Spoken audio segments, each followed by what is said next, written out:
बच्चों कैसे हो? सब ठीक है। देखो, आज हमको कुछ नहीं पढ़ना है, एक पढ़ना है कीमियो ऑस्मोस्टिक हाइपोथेसिस थ्योरी। इसमें होता क्या है, मान लो ये सर्कल है, ठीक। इस सर्कल में एक मशीन लगी है। ये मशीन क्या करती है? एटीपी बनाने का काम करती है।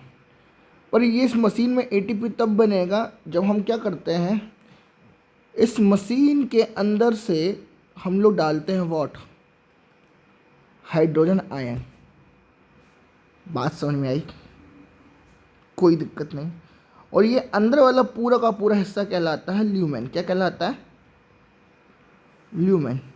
तो कुछ नहीं है, सिंपल सी बात है। इस मशीन को ऑपरेट करने के लिए हमारे पास कुछ यहाँ पर पार्ट्स लगे हुए मशीन के।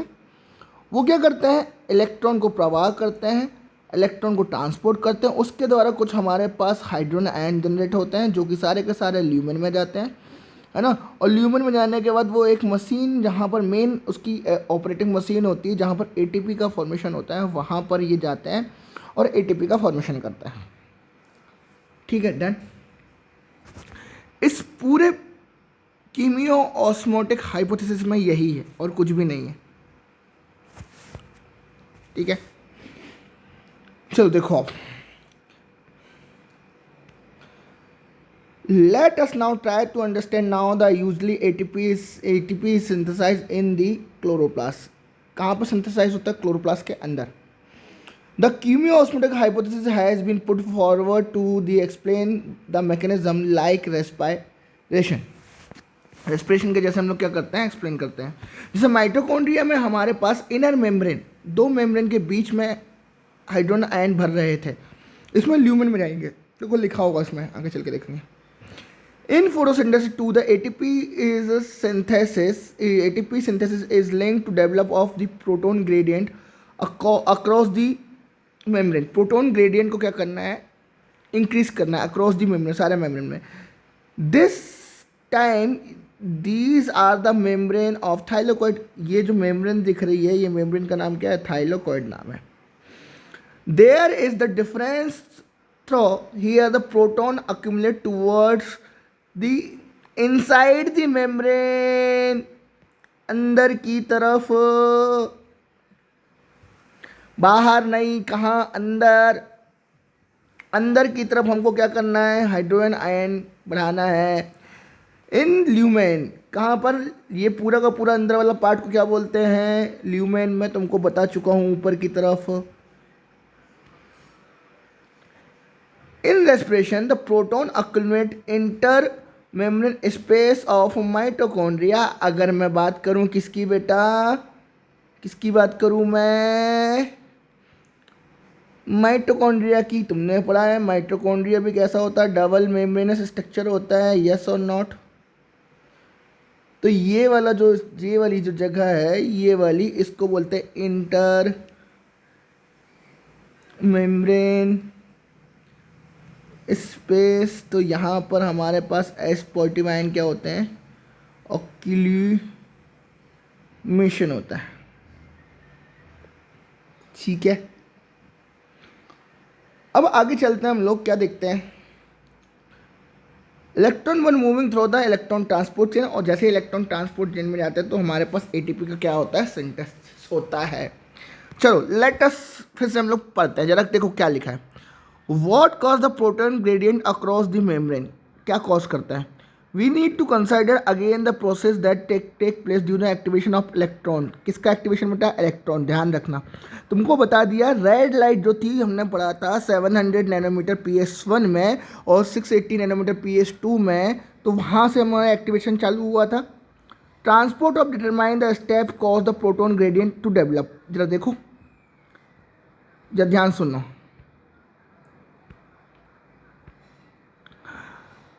पहला पॉइंट क्या है? फर्स्ट पॉइंट है,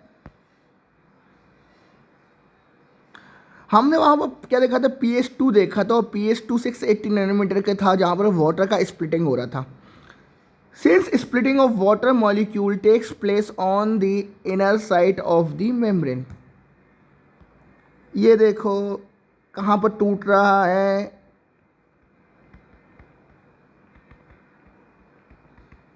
splitting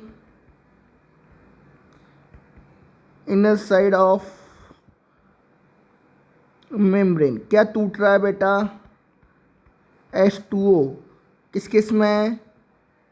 half O2 plus H positive ion. देखो द प्रोटॉन और hydrogen ions that are produced by the splitting of water and accumulate within the lumen of the thylakoid.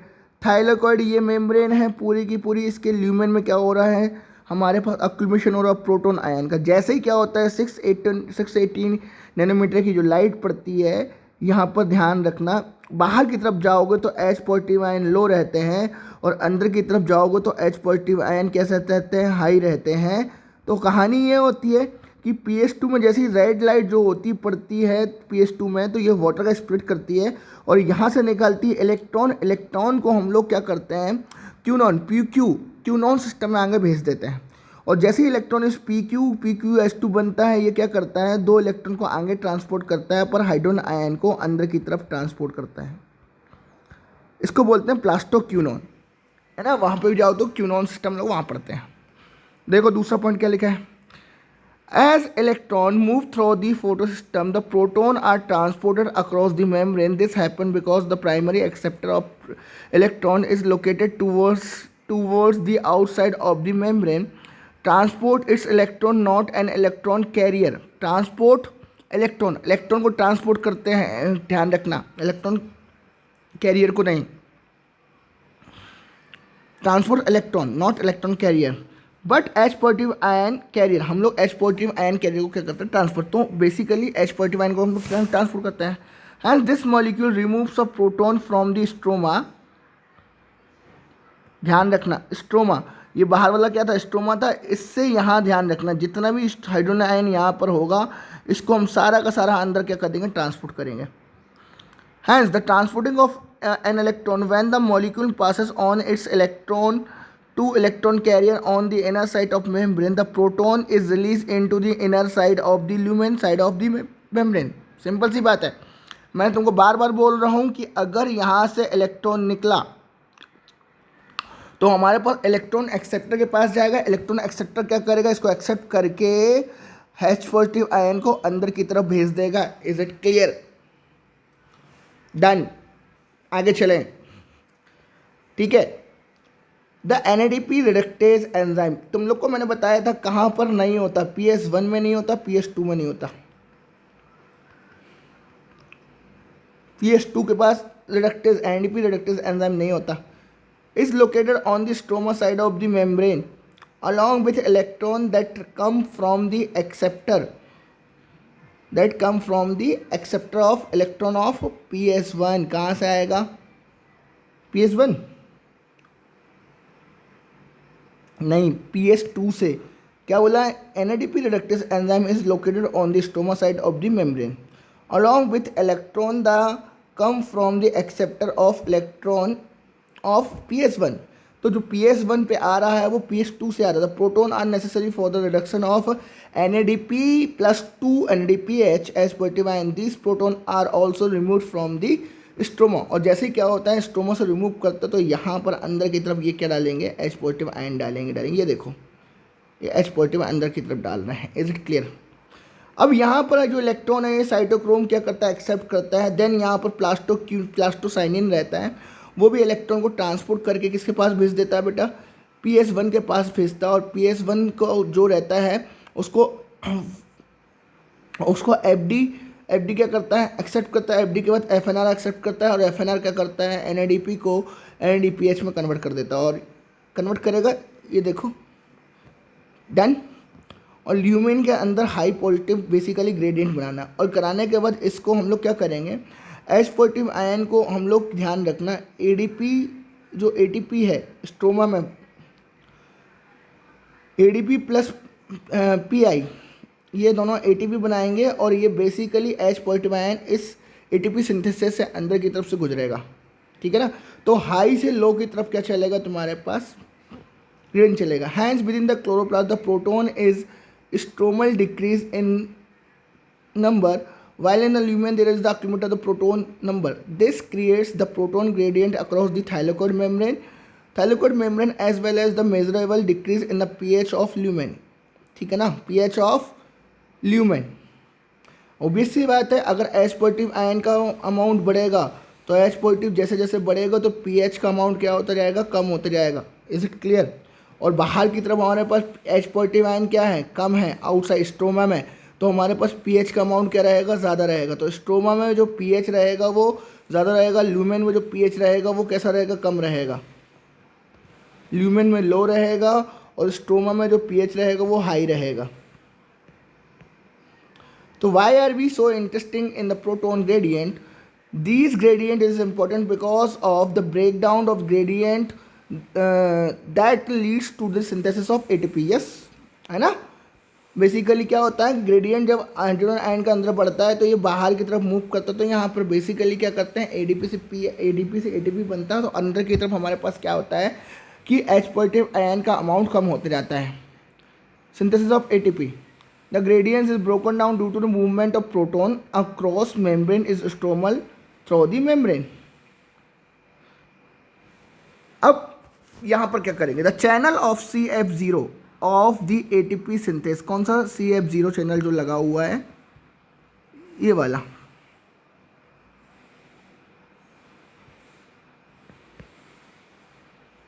CF0 yellow. The ATP synthase enzyme consists of two parts. कितने part करता है, two part. एक CF0 होता है और एक CF1 होता है. ऊपर वाले को हम लोग बोलते हैं CF0 और नीचे वाले को बोलते हैं CF1, है ना. और इससे H पॉजिटिव आयन क्या होता है, डिफ्यूज़ होता है. क्या होता है, डिफ्यूज़. जो क्या करता है, ADP से PI को कंबाइन करके क्या बनाता है, ATP बनाता है. क्या बनाता है बेटा, ATP बनाता है. ठीक है. तो CF0 embedded in the thylakoid membrane. Thylakoid membrane के अंदर क्या रहता है, CF0 रहता है. जबकि बाहर की तरफ the proton across the membrane, the other portion is called CF1 and the protrude on the outer surface of the thylakoid membrane. तो मेम्ब्रेन के अंदर जो धसा होगा वो CF0 होगा और जो बाहर होगा वो CF1 होगा, है ना, आउटर की तरफ. On the other side the faces of stroma के side. The breakdown of gradient provide the enough energy to cause the conformation change in the CF1. ठीक है. ग्रेडियंट क्या करता है, CF1 में चेंजेस करता है, CF1 particle of the ATP and synthetase, उसमें चेंजेस करता है, which makes enzyme synthesis molecule of energy packed ATP बनाने के लिए क्या करता है, हेल्प करता है. ठीक है. तो CF1 ब्रेक डाउन करता है ग्रेडियंट को और उससे बनता है क्या, ATP, जो कि एक्टिवेट करेगा ATP सिंथेसिस के द्वारा. Chemiosmosis requires a membrane, a proton pump, proton gradient and synthetase enzyme. पहला क्वेश्चन ये ध्यान रखना, हमको कीमियो ऑस्मोसिस में क्या क्या रिक्वायर्ड रहता है, रिक्वायर्ड मटेरियल. अगर मैं रिक्वायर्ड दे दूँ फॉर कीमियो ऑस्मोसिस में, तो पहला हमारे पास क्या क्या है, पहला क्या चाहिए हमको, membrane, thylakoid membrane.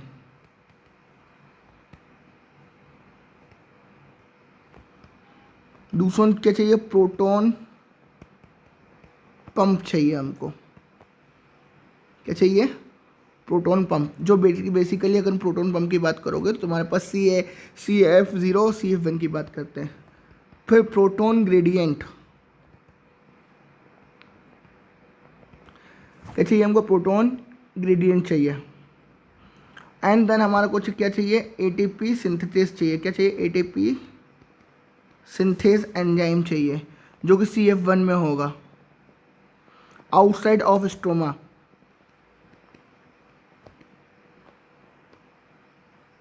outside the thylakoid membrane in stroma में होना चाहिए. The energy used in a pump proton across the membrane that create a gradient to high concentration of proton of within the thylakoid lumen. हमारे पास अंदर क्या चाहिए, अगर ATP synthesis करना है तो ये ल्यूमेन है, ल्यूमेन के अंदर क्या चाहिए, हाई एच पॉजिटिव आयन चाहिए, और ल्यूमेन के बाहर हमको लो एच पॉजिटिव आयन चाहिए. The channel allows the diffusion of proton back across the membrane and release enough energy to activate synthesis that catalyze the formation of ATP. obvious सी बात है कि हमारे पास यहाँ पर एक था CF0 था, एक और CF1 था, तो यहाँ से क्रॉस कर रहा था हमारे पास वॉट, यहाँ से H पॉजिटिव आयन था, CF0 CF1 से ये क्रॉस करके एक्टिवेट कर रहे थे और ATP का क्या कर रहे थे, प्रोडक्शन कर रहे थे. Catalyze the formation of ATP along with the NADPH produced by the movement of electron. NADPH produced by the electron movement PS1 द्वारा. The ATP will use immediately in the biosynthetic reaction taking place in the stroma. और ध्यान रखना यहाँ पर ATP को directly use कर लिया जाता है, directly ATP used. And responsible fixing of CO2 and synthesis of sugar. CO2 को क्या करते हैं यहाँ पर फिक्स करते हैं और CO2 से क्या बनेगा यहाँ पर शुगर बन जाएगा. अगर मैं पूरा कंबाइन करना चाहूँ तो सिंपल सी बात है, हमारे पास जो क्या है रिक्वायर्ड फॉर कीमियो ऑस्मोटिक रहेगा वो थाइलेकोइड मेम्ब्रेन चाहिए, प्रोटोन पंप चाहिए, प्रोटोन ग्रेडियंट चाहिए, एटीपी सिंथेसिस एंजाइम चाहिए. अंदर की तरफ तुम्हारे पास हाई क्या चाहिए हमको बेटा, अंदर की तरफ हाई एच पॉजिटिव आयन चाहिए और बाहर की तरफ हमको क्या चाहिए, लो एच. अंदर मतलब ल्यूमेन, थाइलेकोइड ल्यूमेन में हमको क्या चाहिए, हाई एच पॉजिटिव आयन चाहिए और अंदर की बाहर की तरफ हमको लो, स्ट्रोमा में लो पीएच चाहिए. अगर मैं बात बताऊं, सिंपल सी बात है, अगर मैं पूरा को पूरा समअप करना चाहूँ तो यहाँ पर एक चीज़ तुम देख सकते हो, क्या देख सकते हो कि हमारे पास जो कीमियो ऑस्मोटिक हाइपोथेसिस थ्योरी है proposed by Peter Mitchell 1961 requires a membrane, proton pump, proton gradient and the ATP synthesis enzyme. मैंने बता दिया. How actually ATP synthesized in the chloroplast. हमारे पास अगर ये चाहिए तो हमको दो चीज़ चाहिए. ल्यूमेन के अंदर क्या चाहिए, H पॉजिटिव आयन ज़्यादा चाहिए, जबकि स्ट्रोमा में H पॉजिटिव आयन क्या चाहिए बेटा, हमको कम चाहिए, है ना. और हमारे पास breakdown of proton gradient, breakdown of what बेटा, प्रोटोन ग्रेडियंट की बात करूं, breakdown of proton gradient by ATP synthesis जो कि बनेगा कहाँ पर, CF1. अगर तुम देखोगे तो जो एनसीईआरटी का डायग्राम है, ये एनसीईआरटी का डायग्राम बना हुआ है. सबसे पहले हमारे पास PS2 होगा, फिर हमारे पास PS1 होगा, PS2 और PS1. PS2 में हमारे पास H पॉजिटिव हाइड्रोजन H2O टूटता है, हाफ O2 बनता है और यहाँ पर याद रखना H पॉजिटिव आयन रिलीज होता है. फिर होता क्या है, होता यह है कि यहाँ पर जब वाटर टूटता है, वाटर की स्प्लिटिंग होती है 680 नैनोमीटर रेड लाइट पे, तो ये इलेक्ट्रॉन को ट्रांसपोर्ट करता है PQ के पास और PQ कन्वर्ट होता है PQH2 में. और ये अगेन क्या करता है, जैसे इलेक्ट्रॉन को ट्रांसपोर्ट करता है आगे की तरफ तो H पॉजिटिव आयन को अंदर की तरफ क्या करता है, ट्रांसपोर्ट कर देता है. फिर ये इलेक्ट्रॉन को साइटोक्रोम B6F में ट्रांसफर करता है. साइटोक्रोम B6F में ट्रांसफर करने के बाद ये इलेक्ट्रॉन आगे फाइटोक्विनोन के पास चला जाता है, फाइटोसाइनिन है या प्लास्टोसाइनिन बोल सकते हो.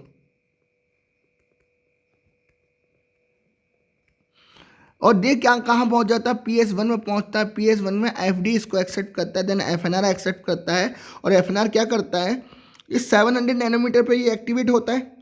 होने के बाद इलेक्ट्रॉन को जब ट्रांसपोर्ट करता है तो NADPH को NADP plus H positive ion को NADPH में क्या करते हैं ना, ऑक्सीडाइज कर देता है. लास्ट में क्या होता है, अंदर की तरफ हमारे पास H पॉजिटिव आयन का अमाउंट ज़्यादा हो जाता है. अब ज़्यादा होगा तो अंदर की तरफ pH का अमाउंट कैसा हो जाएगा, लो हो जाएगा. और अगर बाहर की तरफ H पॉजिटिव आयन कम है तो pH हमारे पास हाई हो जाता है. It clear. अब ये हाइड्रोजन आयन को हम लोग क्या करते हैं, बाहर से अंदर से बाहर की तरफ क्या करते हैं, डिफ्यूज करते हैं. क्या करते हैं, डिफ्यूज करते हैं. जब डिफ्यूज करते हैं तो ये बाहर से अंदर की तरफ तुम्हारे पास जाओगे तो CF0 थाइलेकोइड मेम्ब्रेन में होता है. थाइलेकोइड मेम्ब्रेन में धंसा हुआ रहता है, जबकि CF0 ध्यान रखना स्ट्रोमा में रहता है, स्ट्रोमा में रहता है। ठीक है ना। ये करते क्या है, यहाँ से H पॉजिटिव आयन गुजरता है जब, तो ये CF1 को ब्रेक डाउन करता है, इतनी एनर्जी मिल जाती है तो वो एक्टिवेट कर देता है ATP सिंथेस को, CF1 को एक्टिवेट करता है और वो ADP के साथ IP को कन्वर्ट कर देता है ATP में। ठीक है, किसमें कन्वर्ट करता है, ATP में। इस ATP को यहीं पर रिएक्शन में क्या कर लिया जाता है, यूज़ कर लिया जाता है। रिएक्शन में क्या कर लिया जाता है, यूज़ कर लिया जाता है। और यूज़ करने के बाद क्या किया जाता है, CO2 को फिक्स किया जाता है। CO2 को फिक्स करने के बाद शुगर का क्या करते हैं, फॉर्मेशन करते हैं। यही तुम्हारे पास ऑस्मोटिक कैमियो ऑस्मोटिक थ्योरी है। Is it clear? जो तुमको बार बार बता चुका हूँ। डन? ठीक है, थैंक यू।